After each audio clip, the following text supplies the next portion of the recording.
በጉጉት ሲጠበቅ የነበረው የሁላችንም ግምት ቤት ገዝቶ ሊሰጣት ነው ብለን ነበረ።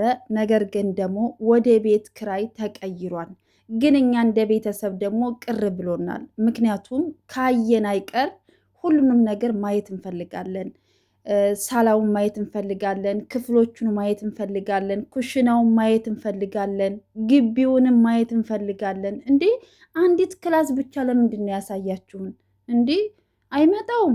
ማየት ካለብን ሁሉንም ነው ማየት ያለብን። እንዴ እናንተ እኛን ለማሳመን እስከ ጥግ ድረስ ትሄዳላችሁ፣ እኛም ላለማመን ደግሞ እስከ ጥግ ድረስ እንሄዳለን።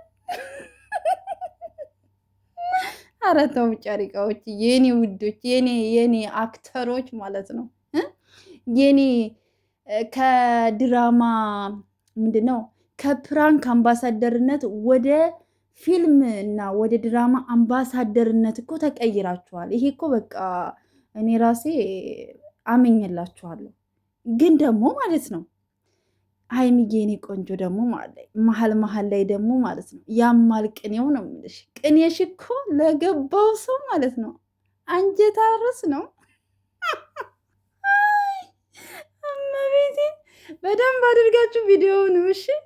ሀይሚዬ ራሱ መሀል ላይ የምትናገራቸው ነገሮች ማለት ነው ለገባው ይገባዋል ማለት ነው። ያማል ቅኔው እሺ። ይሄ ቅኔ ነው፣ አልነግራችሁም። በደንብ አድርጋችሁ እናንተ ተረዷት ሀይሚዬን ማለት ነው። እና ብሩክዬ ደግሞ ማለት ነው ወንድምየው ማለት ነው ትናንትና ነገ የኔ ደስታ ነው ብለህን ነበረ እንዴ? ደስታ ከሆነ ደግሞ ለምንድን ነው የሚከፋ እንዴ? ጥላትህ ይክፋው እንዴ? እኛን ለማሳመን ብለህማ አንተ እንደዚህ መሆን የለብም። አንተ ቀብረረር ስትልበት ነው የምታምረው እንዴ! ጉድ እኮ ነው። እና ለማንኛውም ማለት ነው መጨረሻው መቼ ነው ንገሩን፣ አታጨልሉን።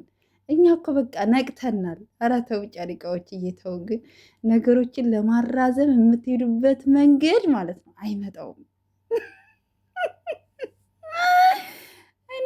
እኔ ፈታ እያልኩ ነው። ከዚህ በኋላ ቪዲዮ ማየት እንፈልገው። ቤተሰብ እንዳትጨነቁ ደግሞ እሺ፣ አንድ ሰው ማለት ነው እንዳትጨነቁ፣ ምንም አይነት ነገር እንዳትጨነቁ፣ እንዳታስቡ እህቶቼ ማለት ነው። በነገራችን ላይ እኔ እንደዚህ አይነት ቪዲዮ የምሰራው እኔ እናንተንም ማጨናነቅ አልፈልግም፣ እንድትረበሹብኝም አልፈልግም። እህቶቼ የኔ ውዶች በስደት ዓለም ውስጥ ሆናችሁ ፋበሉልኝ፣ ድምቅ በሉልኝ። እሺ እህቶቼ እንዳታስቡ፣ እነሱ ስራ ድራማ ነው የሚሰሩት። እሺ ደግሞ ከዚህ በኋላ ምን ይፈጠር ይሆን እያላችሁ ደግሞ እንዳታስቡ። እሺ ምንም ነገር አይፈጠርም። ምንም ቢፈጠር ምንም ስራ ነው። እሺ እሺ እህቶቼ ራሳችሁን ጠብቁልኝ፣ እንዳታስቡ፣ እንዳትጨነቁ።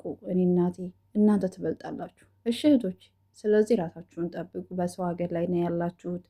የመጣችሁበትን አላማችሁን እንዳትረሱ እሺ።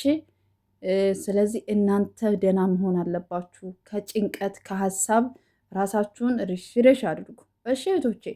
እና ጨሪቃዎችዬ ደግሞ መቼ ነው ስራው የሚያልቀው ነው የምላችሁ። መቼ ነው የሚያልቀው ግን? እንዲ አታጨልሉን። አንዴ በፍቅር ትመጡልን አላችሁ፣ አንዴ ደግሞ ታጨልሉን አላችሁ። ተው ግን እኛ ሳናሳዝናችሁም እንደግን ውይ ትላላችሁ ከዛ እና የኔ ጨሪቃዎች ብቻ እናንተ ፋበሉ፣ እናንተ አንድ ሁኑ፣ እናንተ ብቻ አንድ ሁናችሁ ስሩ። ከዛ ውጭ እኛ ምንም ችግር የለብንም። ትልቁ ነገር እኛ የምንፈልገው ሀይሜና ብሩኬ እንዳትለያዩ ነው የምንፈልገው። አንድ ሁናችሁ የፈለጋችሁትን ስራ ስሩ። በቃ እናንተ አንድ ከሆናችሁ እኛ ችግር የለብንም። እናንተ ስትለያዩ መጥፎ ቃል ስትነጋገሩ ምናምን ሶስተኛ ወገን ገብቶ በእናንተ የሆነ ስትተረማመሱ ነው እኛ ደስ የማይደን እንጂ እናንተ ሁለታችሁ አንድ ሁናችሁ ተስማምታችሁ ብትሰሩ ሌላው እንትን ቢል ችግር የለብኝም። እና ለማንኛውም ማለት ነው ሙሉ ቤቱን ግን ማየት ነበረብን። ሰምታችኋል። እንደ ሀሳብ ሙሉ ቤቱን ማየት ነበረብን። ደግሞ የሆነ ወረቀት አለ ትምህርት ቤት ነው ምንድን ነው እያልኩኝ ነበረ። ደግሞ የሆነ ስዕል ነገርም አለ የሆነ ጥርስ ነው ምናምን አይቼ ነው በነገራችን ላይ። እና ውድ ቤተሰቦች ፏፋ በሉ እሺ፣ ፈሽ በሉ፣ ፏፈሽ በሉ። አማርኛው ምን ሊጠፋብኝ ነው። እና ጨሪቃዎች ብሩክዬ ወንድማችን ደግሞ ፏበል እንዴ፣ አለም 9 ናት 10 አልትሞላም ነው የሚባለው። እና የኔ ውዶችዬ ባላችሁበት ሰላማችሁ ብዝት ይበልኝ። እናንተ ፏበሉልኝ ነው የምላችሁ እሺ። ይሄ ስራና ስራ ነው። ምንም ማንም አያምንላችሁም። የሚገርማችሁ ማለት ነው ማንም አያምንም። እናንተም ትሄዳላችሁ፣ እኛም እያየናችሁ እንሄዳለን። እንግዲህ ይቀጥላል ትላላችሁ።